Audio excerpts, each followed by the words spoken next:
First of all, the most important thing is being curious. If you need to have an advantage, you need to ask questions which your competitors are not asking. Or you need to ask questions which your customers are not sharing with you. You need to understand their needs at a deeper level, and that requires asking you good questions, right questions. So curiosity is at the core of developing good strategy. The second principle what we have learned is breaking the binaries. I'll talk a little more detail about it. What are the typical binaries which people juggle with when developing strategy? And then this power of three, which I'll come on the next slides while talking about it. So being curious, breaking the binaries, and building on the power of three.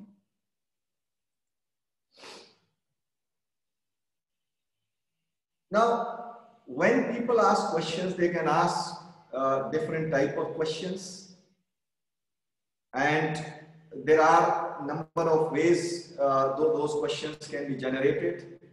But what we have found as the most helpful way to ask question is asking whys. Initially, when you start asking why, the questions might sound simple and sometimes superficial.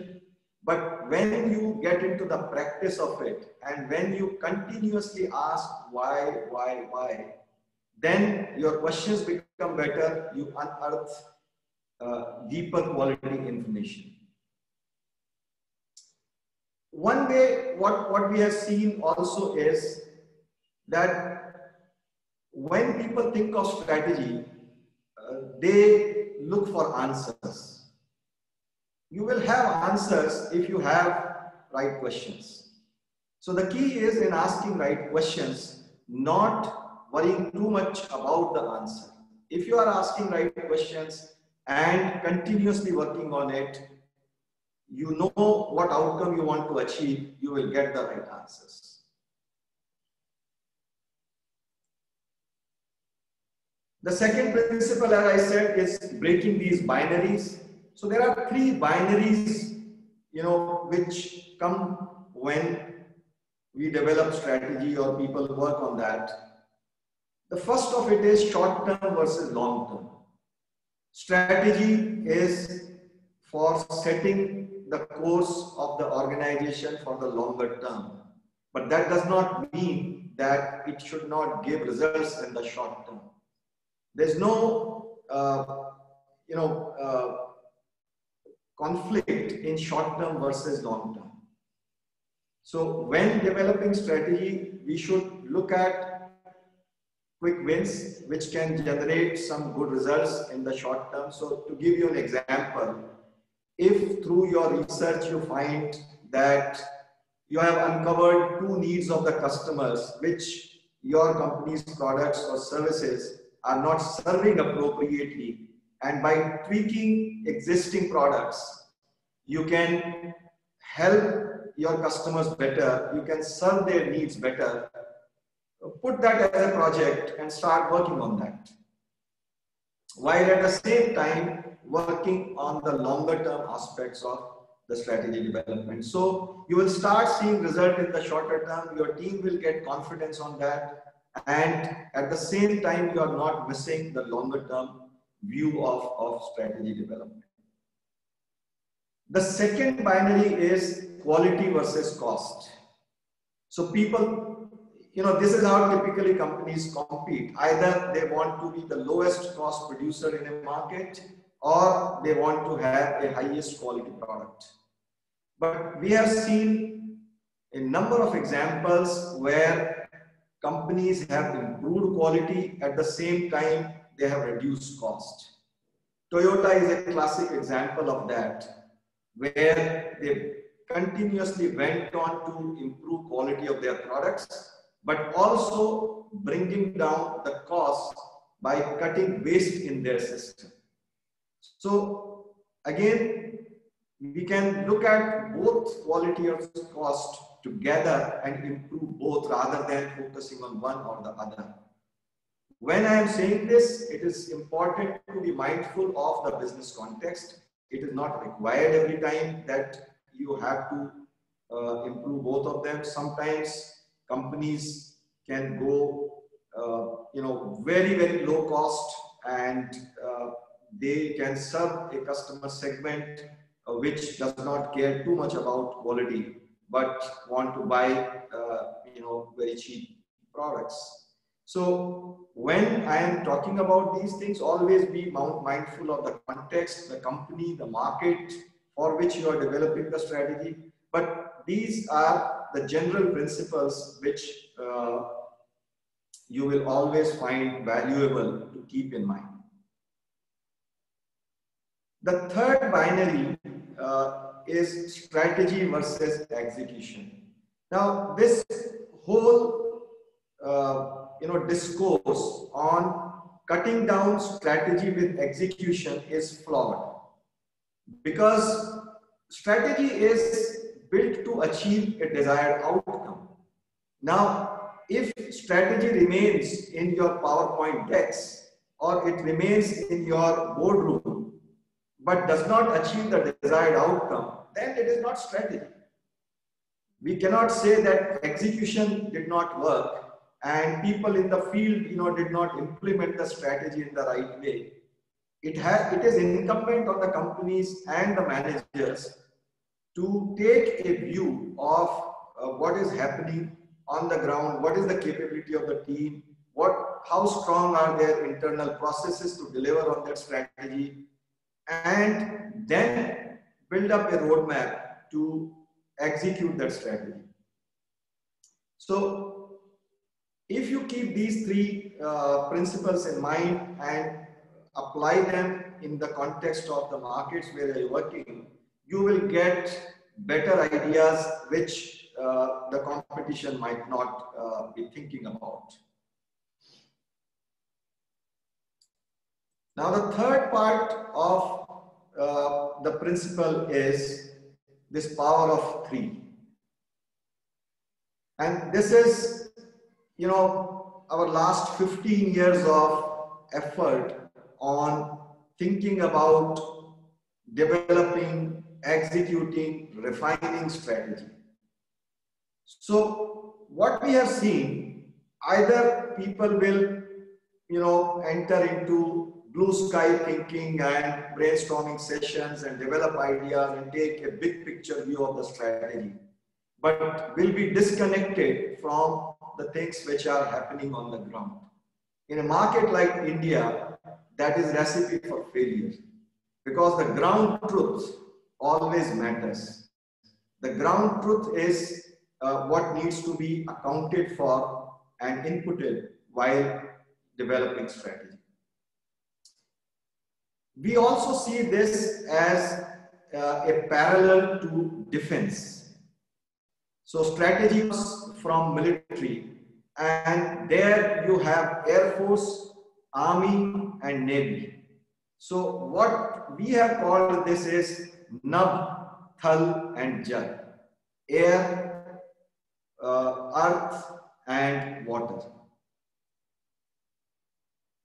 This helicopter view, starting with the broader, bigger picture of the strategic issue you are dealing with, allows you to not miss anything in your framing the problem, framing the issue.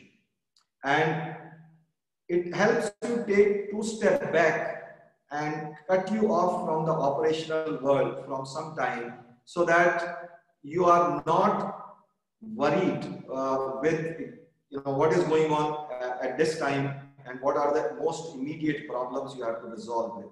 They can be resolved in day-to-day manner as the organization is working. But helicopter view is a starting point.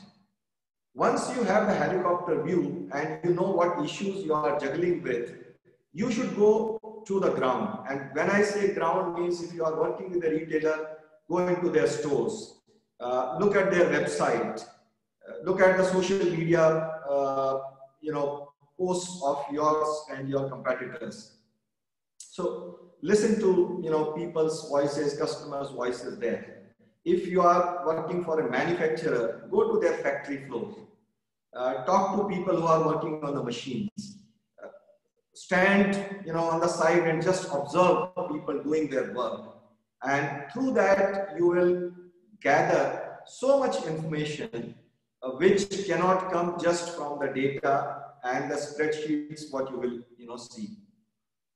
And finally, after taking helicopter view and listening to the ground truth, you will narrow down your issues.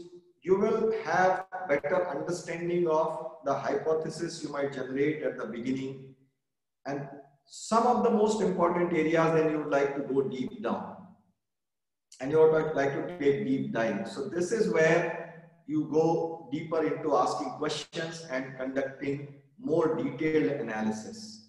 So let us say, for example, you are working on a manufacturer's strategy, and you realize that they have very good quality product, but still they are not achieving the full potential in their market.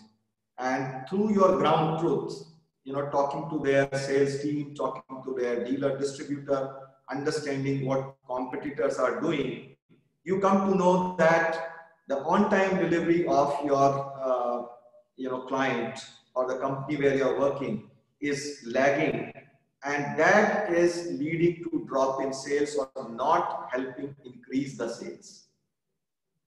Now, once you have that picture coming from helicopter view and ground truth, you will start going deeper into that what is the reason our client is not delivering products on time.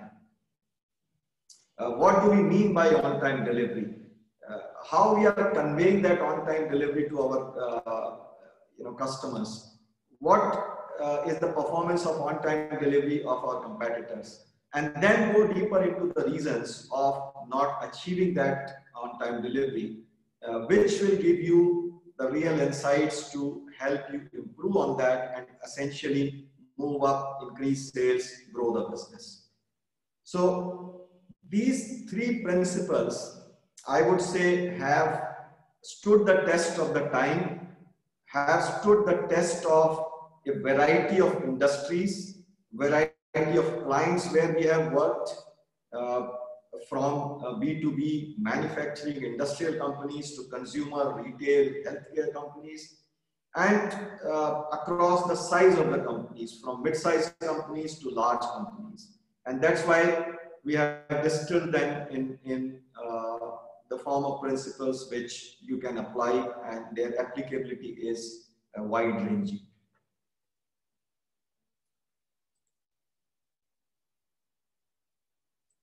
Now, moving on from what we have learned on strategy from working with variety of client projects, I will now move on to what strategy means today.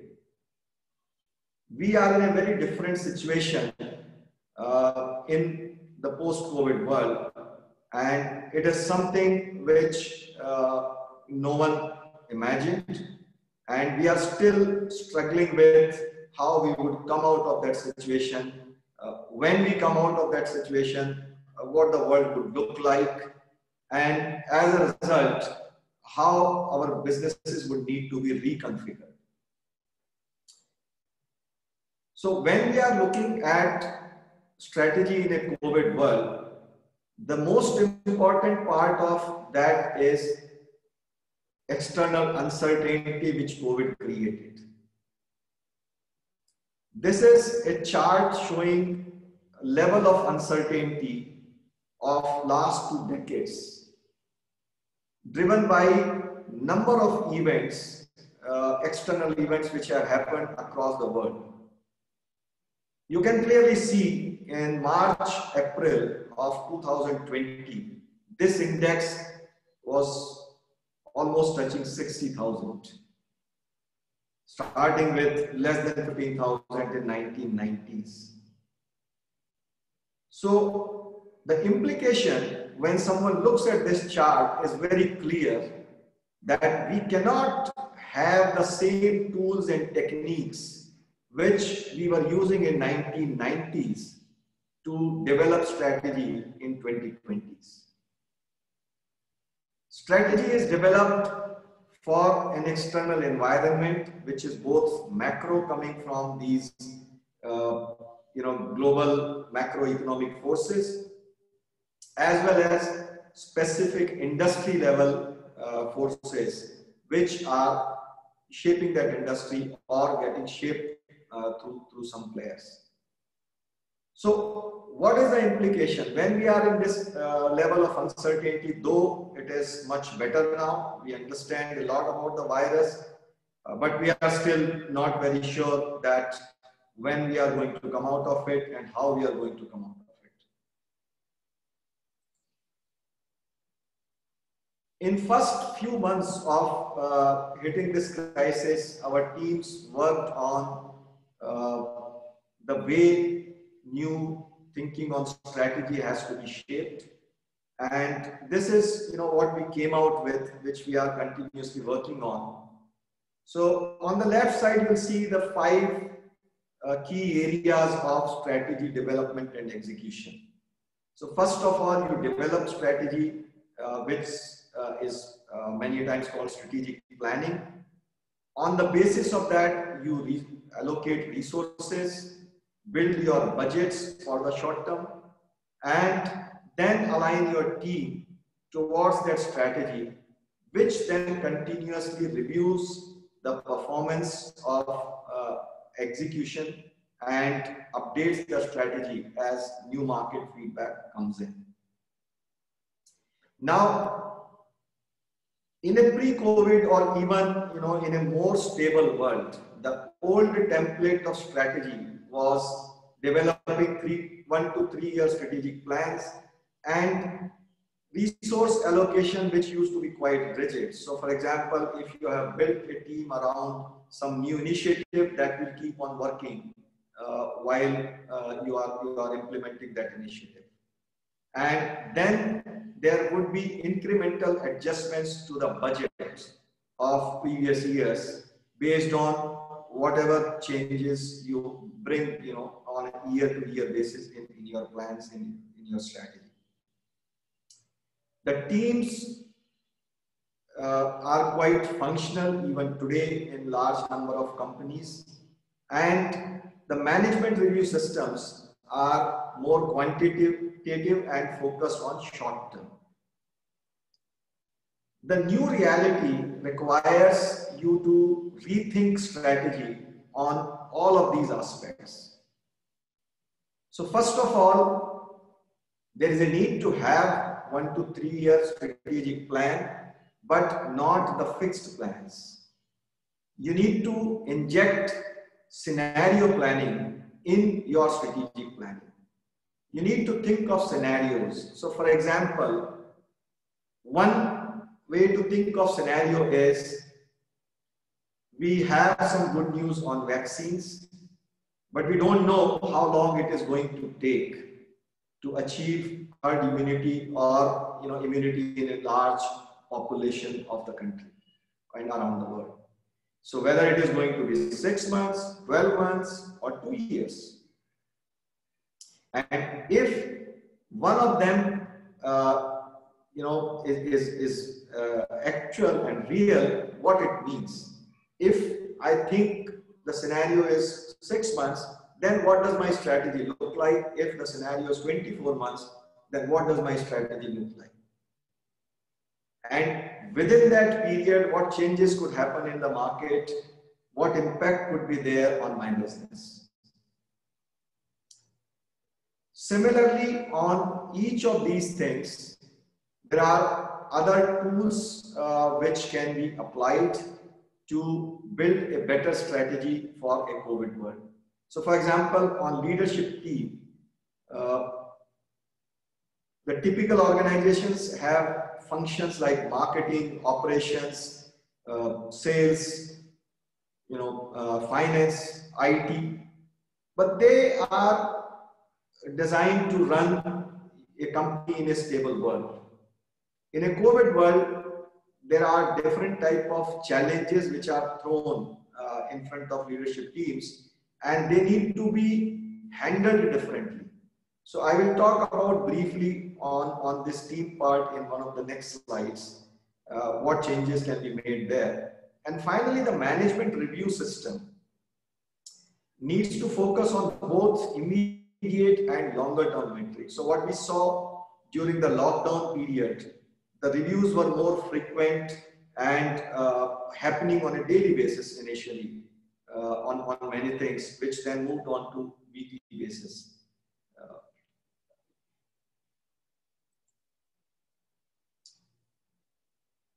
So when you are thinking of strategy during this crisis situation, there are two questions which everyone should ask.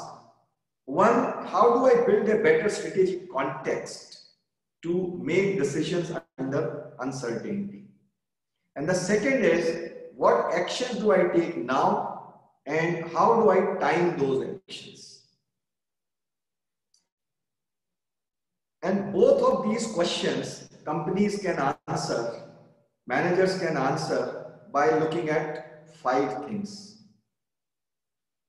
So first of all, you need to gather that high quality information, and we have built a tool called Peripheral Vision to help companies gather those information and changes which are happening in their market.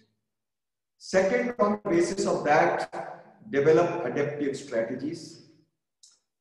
Third, think and act across time horizons.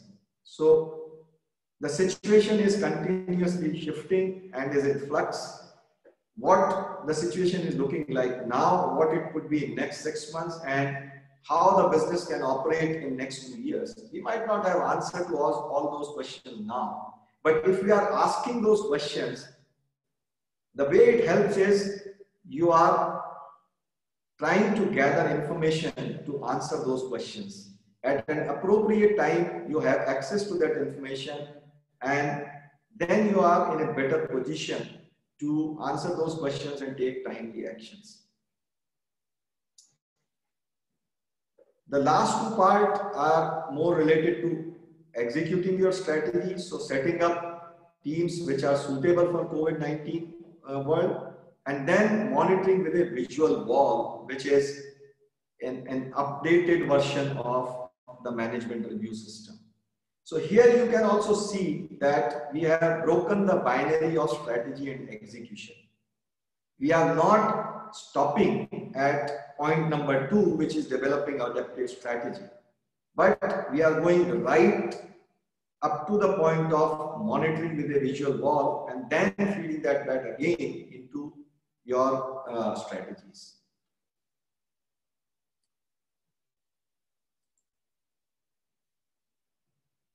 Now, to build this peripheral vision, which I talked as first point to develop strategy,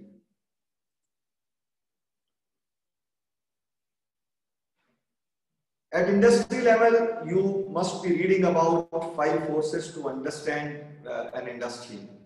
What we have developed is 5 forces which are more relevant in a COVID world. What we have realized that the public sentiment is at the core of revival in the economy, and Indian economy is largely consumption driven economy. So the central force, what we see is how public sentiment moves up. And to look at that, you can conduct your own surveys of your customers, but you can look at publicly available information, for example, customer sentiment surveys done by Reserve Bank of India. This public sentiment is driven on one side through health situation, and on the other side by the actions taken by the government and business to respond to that health situation. So how COVID cases are progressing in specific geographies, in cities, in states, and what measures are there. In the short term, the number of beds and ventilators and oxygen available at the city level, but at the same time, what is happening on the vaccine. So when you gather this information, that gives you a lot of insights on how this is changing and in turn impacting public sentiment. On the other side, what actions businesses are taking, for example, work from home is something which has become a very integral part of our life in last 8-9 months. So when are businesses going to reopen completely and ask and get all their employees back in the office, or is it going to be a hybrid kind of environment? What level of changes or differences would be there from industry to industry? For example, manufacturing might not have that much work from home, but tech industry might go on the other extreme. And then what responses government is making to this crisis. Now, for example, how the COVID vaccine is going to be distributed all across the country, how people are going to be prioritized to give that vaccine. So if you look at these 5 forces which are more relevant for the COVID world, you become better at understanding the external context, the strategic context I talked about here. And that can then allow you to take the right actions. Once you have the strategy, you also organize your team, and some of the traits which are very important for putting a right team in this kind of situation is that the team frames issues as questions, not as answers. So I laid a lot of emphasis on being curious, but in this situation, it is super important. Similarly, treating actions as experiments. So if something doesn't work, don't get too worried about that. Go back to the drawing board, quickly gather information, change it, again implement it. And this kind of thinking and culture happens a lot in startups, and larger companies can learn a lot from them. Finally, at individual level, also possessing a lot of mental flexibility, not getting too much focused on one solution or one pathway. If something is not working, accept that, change that, and move forward. So it is not just the functional knowledge which is required to get the right decisions in this situation, but it is also the behavioral part and how we are responding ourselves individually and in team to deal with this situation. So I think with this, I conclude the overall presentation. I will take another 2-3 minutes to share quickly on one client case we did recently to help them on their international strategy. And then I will end with a quote.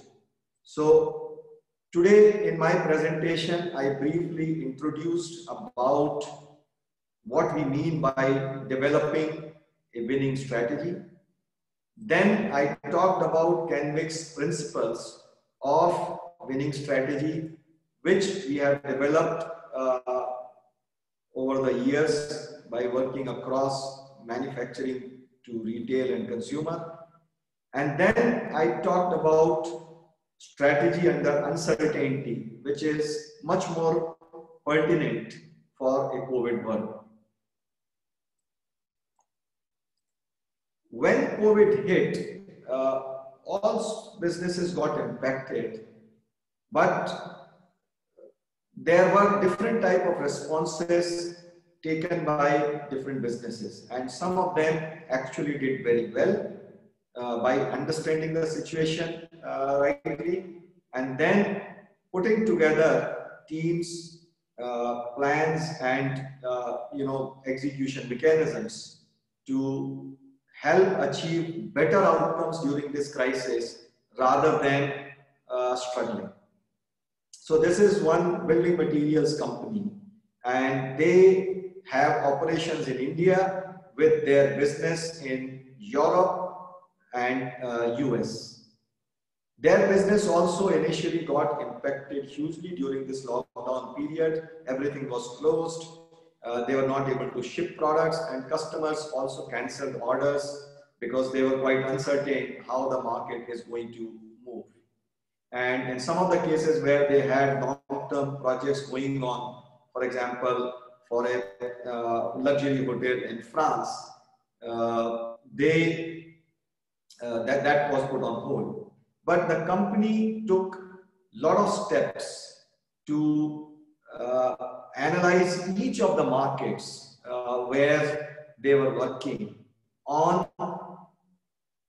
assessing the impact of COVID on the demand in that market, and then their ability to serve that market given the COVID situation.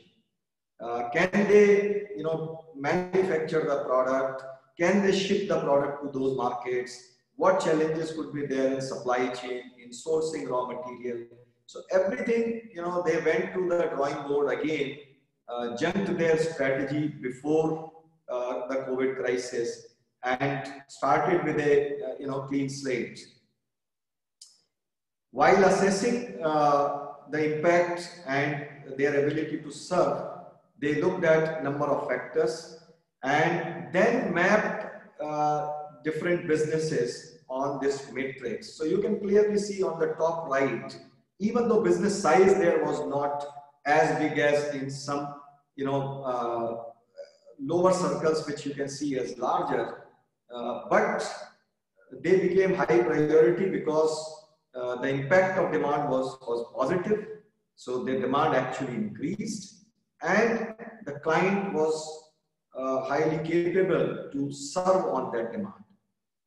But at the same time, they also identified the opportunities which were quite big, though they were not able to serve them immediately. But then, they thought about and saw how they can put together resources behind those opportunities to, capture those opportunities.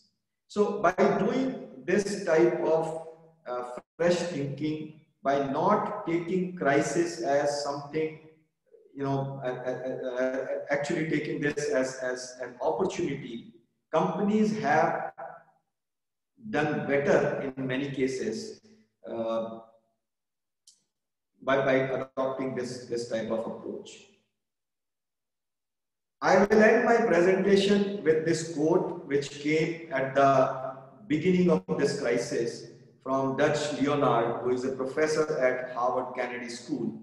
And what he said, and it is very true, is COVID-19 is your latest, greatest, most global, most difficult, and probably most important that we are all living through and solving our way. So with that, I would like to end my presentation. Thank you very much for all of you to be part of it on a Sunday morning, and I look forward to answering your questions. Thank you, sir.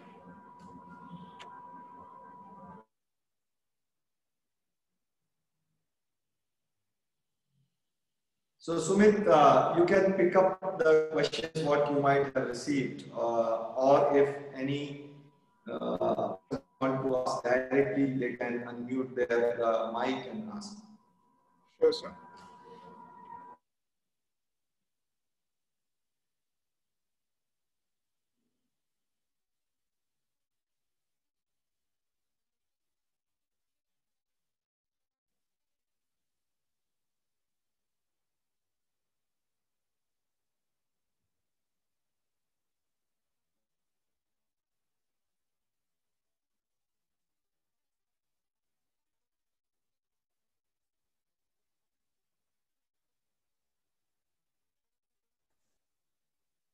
Hello, sir. Am I audible? Yes. Yes, sir. So I wanted to ask. You said that this will be like the most challenging. Even the quote says most difficult, most global challenge the COVID is. But while making strategies, should we consider a time in the future where there may be no impact of COVID, or should we just focus on the current scenario itself and assume that the COVID is or will be for as long as possible?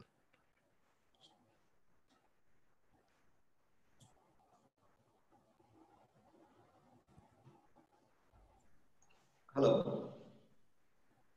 Yes, sir. Yeah, can you please repeat your question? I missed half part of it. Yeah, sir. So I said about the COVID thing. While making strategies or making the future plans, should we go on assuming that at some point of the time the COVID will end and the life will be back to its normal routine, or should we assume that or look at it at a continuous way that this thing will be going on forever? What mindset should we approach? So, in my presentation, I talked about scenario planning, and Yes, sir. that is something what one should do. We don't know how long this is going to take to end, and whether it will end completely or the virus will remain, but there would be vaccine available so that we can protect ourselves from the virus. So there are a lot of open questions, and in this type of situation, it is better to think in terms of scenario. One type of scenario can be done for the period in which this crisis is still raging, and we are not in fully control of the situation.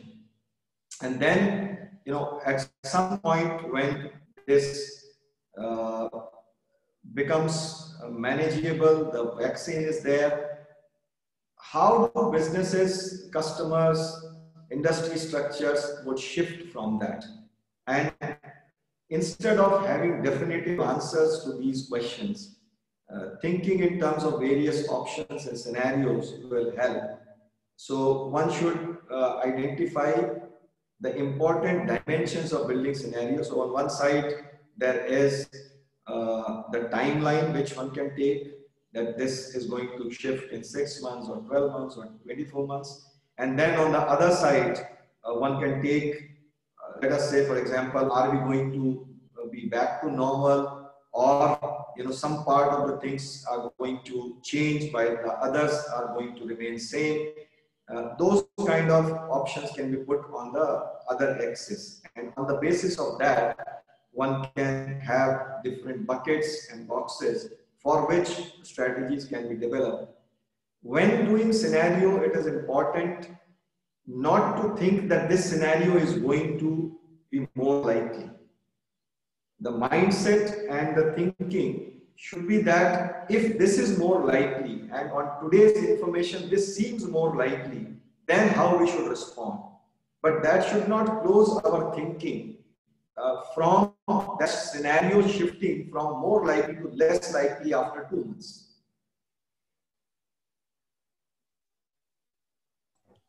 Okay, sir. Okay. Thank you, sir.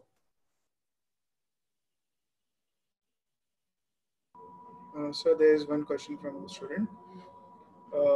Can you give real-time example of synthesis? Yeah, sure. So when I talk about analysis and synthesis, there are uh, clear distinctions between the two, but they are both interconnected also. So when you have some insights coming from your analysis, you draw different options through those insights. So for example, in one client case where we were helping a consumer durable company, the insights which came from studying their market and the competition and the customer needs were that one of their product, which was a premium product, but was not accepted as premium product in the market. And the reason for that was the way it was communicated to the customers. So we had analytical insights on all the product, but when we were building value proposition for the whole product portfolio, while doing that, we made this premium product as a separate part of strategy, because we realized that there could be a better pricing which can be achieved if this positioning gets right in the customer's mind. So we connected different information regarding the product portfolio, but while going into the option generation and solution building phase, which happens through synthesis, this idea helped us, develop a distinct strategy for one product and then for the other product portfolio. So this is how you take analytical insights and then connect the dots between different dimensions of that to build the right strategy.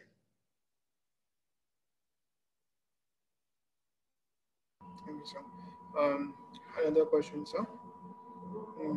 How will the world of consulting shift, given that there is so much stress on digital mediums? What strategy frameworks you suggest students should familiarize themselves with? So I think that's a very good question, and as many industries are going through a shift because of digital, consulting is no exception, and in fact there is a lot of change which is happening in consulting. So if we go back to the strategy development process where I showed input, process and output, at each stage of that consulting value chain or strategy building steps, we can do the work in different ways. So for example, I talked about gathering high quality information with speed. So when consultants used to do research in good old days, there would be a lot of time to design the research and then go back in the market, take on sweet time to gather that information, then put together recommendations and strategy.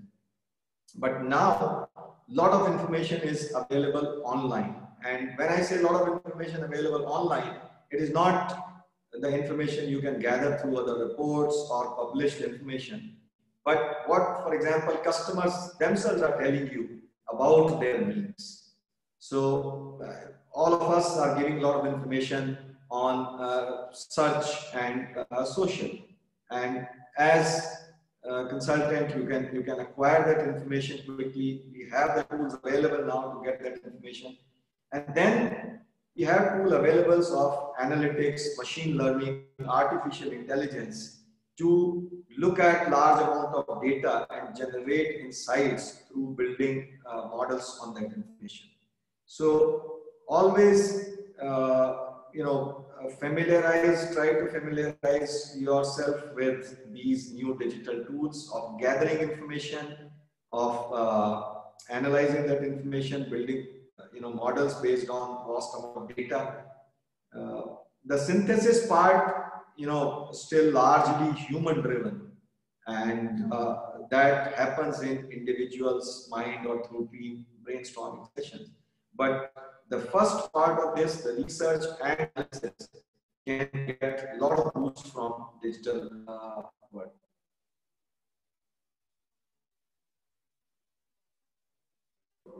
Sure. So one last question.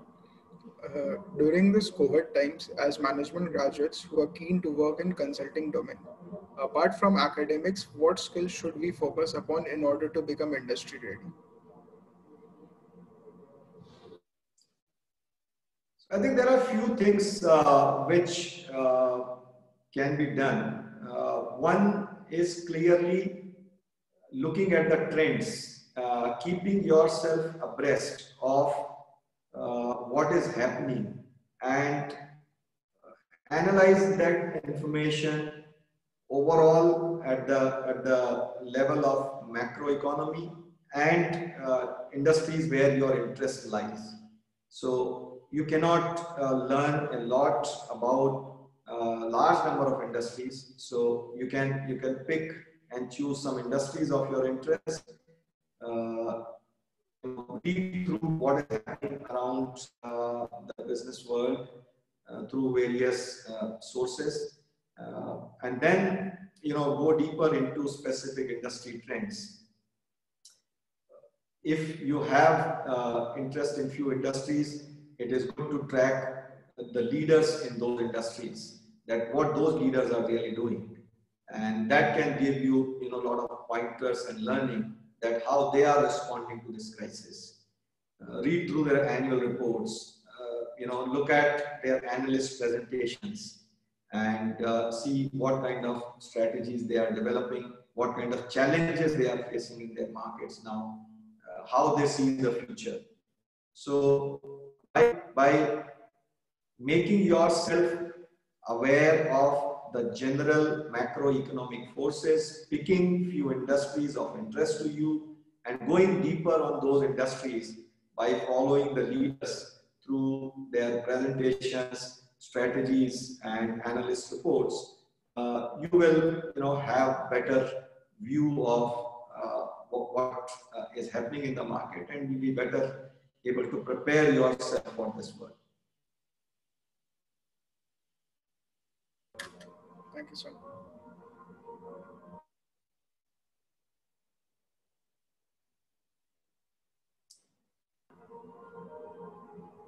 Okay, so if that was the last question, Sumit, I would like to thank you for organizing this event. Thank you very much for your effort. I would like to thank PFI Management Institute again for conducting this event for the benefit of all the students. And most of all of you who are present today on this webinar on a subject of strategy on a Sunday morning. Thank you very much, and look forward to being in touch at some point of time.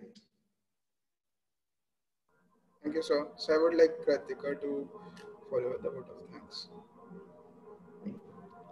Audible? Yes, Kratika. Thank you.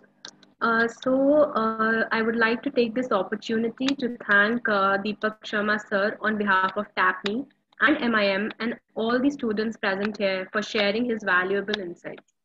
It was indeed a pleasure interacting with you and learning about the different facets of developing a winning strategy.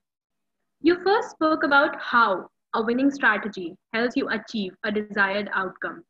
We understood the importance of quality of input and output in order to develop a winning strategy. Quality of information, speed of gathering, and outside-in approach were a few aspects of input gathering that we were introduced to.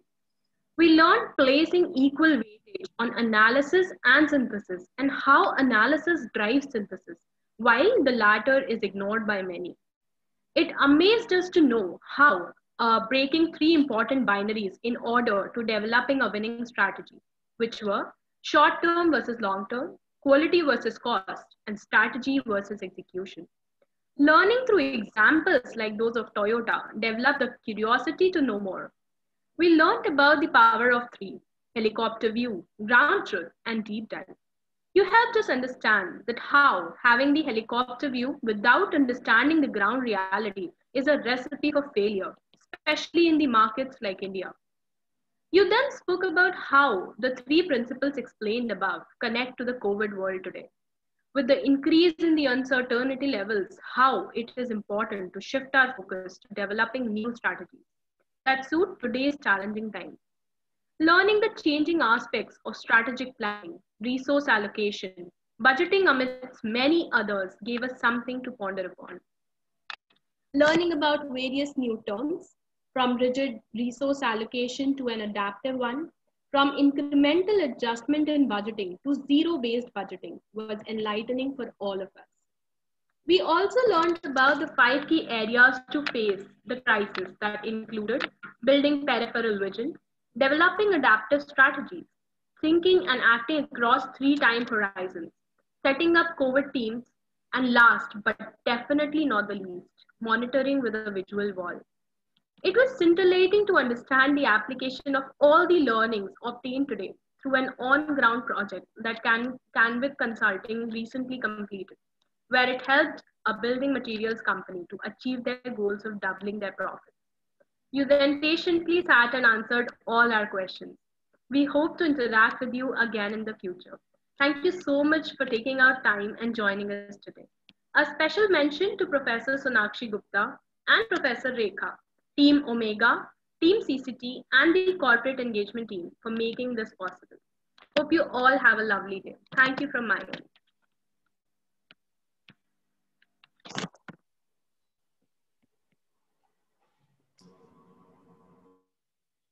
Thank you.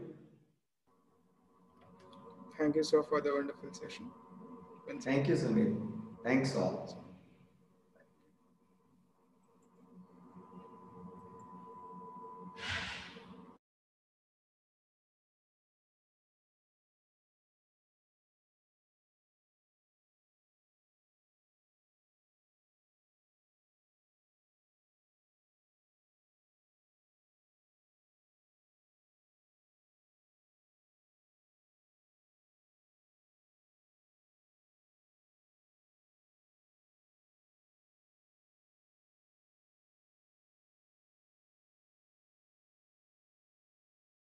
Yeah, guys, you can start leaving.